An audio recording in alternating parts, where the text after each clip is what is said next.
দাড়িপাল্লা প্রতীক কেড়ে নেওয়া হয়েছিল, আমাদের নিবন্ধন কেড়ে দেওয়া হয়েছিল, কিন্তু একটি কথা ভুলে গেলে চলবে না, দাড়িপাল্লা ছিল ন্যায় এবং ইনসাফের প্রতীক।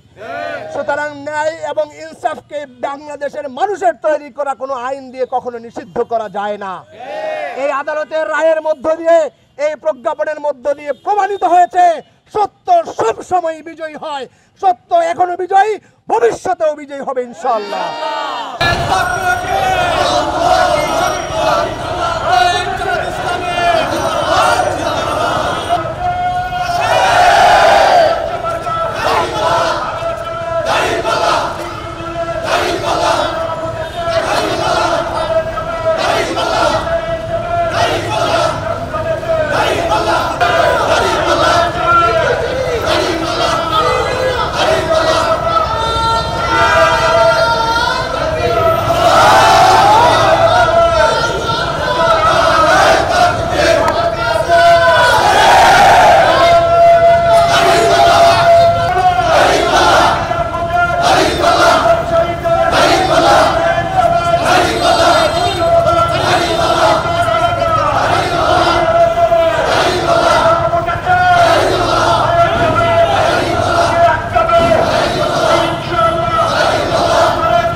সালের 5ই আগস্ট গণ অভ্যুত্থানের মাধ্যমে সেই ফ্যাসিবাদের পতন হয়েছে। আমরা লক্ষ্য করেছি এই আওয়ামী লীগ বাংলাদেশের প্রত্যেকটি মানুষের জীবনের নিরাপত্তা কেড়ে নিয়েছিল। আমাদের জীবনের কোনো নিরাপত্তা ছিল না। একজন সাধারণ মানুষ রাস্তা দিয়ে হাঁটতে গেলেও সে ভয় পেত কখন তাকে প্রশাসন তুলে নিয়ে যায়। এই আওয়ামী লীগ দুর্নীতির মহাস্বর্গ পরিণত করেছিল, কানাডায় বেগমপাড়া প্রতিষ্ঠিত করেছিল। এই আওয়ামী লীগ বিচার ব্যবস্থাকে ধ্বংস করে এমন পর্যায়ে নিয়েছিল যে বিচারকরা সরকারের এবং আওয়ামী লীগের কর্মী হিসেবে কাজ করেছে। এই আওয়ামী লীগের অবিচারের ফলে অসংখ্য মানুষ গুমের শিকার হয়েছে। প্রিয় ভাইরা, ছাত্র জনতার বিপ্লবের মধ্য দিয়ে আল্লাহ তাআলা আমাদেরকে এরকম ফ্যাসিবাদ থেকে মুক্তি দিয়েছেন, আলহামদুলিল্লাহ।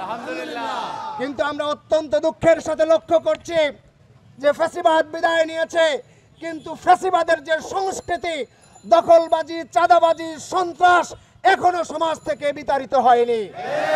বাংলাদেশ জামাত ইসলামী মনে করে একটি কল্যাণমূলক, ন্যায়ের ভিত্তিতে ইনসাফমূলক সমাজ যদি প্রতিষ্ঠিত করতে হয়, আল্লাহর আইন ছাড়া সম্ভব নয়।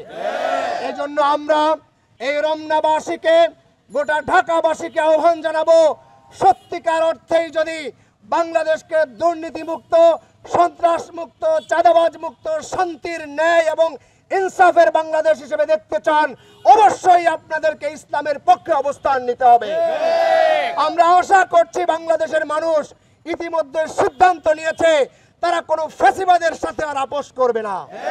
তারা ফ্যাসিবাদকে যেভাবে রক্ত দিয়ে দমন করেছে, উৎখাত করেছে, আগামী নির্বাচন হবে ফ্যাসিবাদ মুক্ত, ন্যায়ের পক্ষে, ইনসাফের পক্ষে, অবাধ, সুষ্ঠু, নিরপেক্ষ একটি নির্বাচন ইনশাআল্লাহ।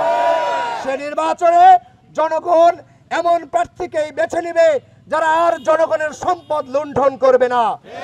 জনগণ এমন প্রার্থীকেই বেছে নিবে যে প্রার্থী সন্ত্রাস করবে না, দুর্নীতি করবে না, চাঁদাবাজি করবে না, মানুষের জীবন নিয়ে ছিনিমিনি খেলবে না। বাংলাদেশ জামাত ইসলামী এটি প্রমাণ করতে সক্ষম হয়েছে। তাদের নেতৃবৃন্দ দুর্নীতি মুক্ত ছিলেন, তারা এমপি ছিলেন, মন্ত্রী ছিলেন, তাদের বিরুদ্ধে 1 টাকার দুর্নীতি জামাতের বিরুদ্ধে কেউ দেখাতে পারেনি। আমরা দীপ্ত কণ্ঠে বলতে চাই, আগামীর বাংলাদেশ ইনশাআল্লাহ ইসলামপন্থীদের বাংলাদেশ। আগামীর বাংলাদেশ হবে একটি মানবিক বাংলাদেশ। সেই বাংলাদেশে আমরা কোনো চাঁদাবাজকে আর দেখতে চাই না। সেই বাংলাদেশে আমরা আর কোনো সন্ত্রাস, আর কোনো গুম, আর কোনো খুন দেখতে চাই না। আমরা দেখতে চাই এমন বাংলাদেশ যে বাংলাদেশে প্রতিটি মানুষ সকালে তার কর্মক্ষেত্রে বেরিয়ে যাবে, সন্ধ্যায় বাসায় ফিরে নিরাপদে তার নির্ঘুম রাত কাটাবে, ফজরের সময় আজান শুনে সে ঘুম থেকে জেগে উঠবে। বাংলাদেশ জামাত ইসলামে ন্যায় এবং সত্যের উপর ভিত্তি করে তার সকল নেতা কর্মীকে তৈরি করে। সুতরাং বাংলাদেশ জামাত ইসলামীর প্রত্যেকটি নেতাকর্মী আল্লাহকে ভয় করে, আল্লাহর জমিনে আল্লাহর দ্বীন প্রতিষ্ঠার জন্য ঐক্যবদ্ধভাবে কাজ করে। আমরা বিশ্বাস করি জামাত ইসলামী যদি আগামী দিনে সরকার গঠন করতে পারে এবং মানুষের সমর্থন নিয়ে আসে, ইনশাআল্লাহ এই বাংলাদেশ হবে ন্যায় এবং ইনসাফের একটি অন্যতম আদর্শ। আমরা সেই আদর্শের পক্ষে প্রিয় রমনাবাসী আপনাদেরকে উদাত্ত আহ্বান জানাতে চাই। এই রমনার প্রতিটি মানুষ ধর্ম, বর্ণ, জাতি নির্বিশেষে আমরা সবাই আল্লাহর তৈরি করা মানুষ। এই পরিচয়ে আমরা আগামী দিনের রমনাকে এমন ভাবে গড়ে তুলব যে রমনায় কেউ আর চাঁদাবাজি করার সাহস পাবে না, যে রমনায় কেউ সন্ত্রাস করার সাহস পাবে না।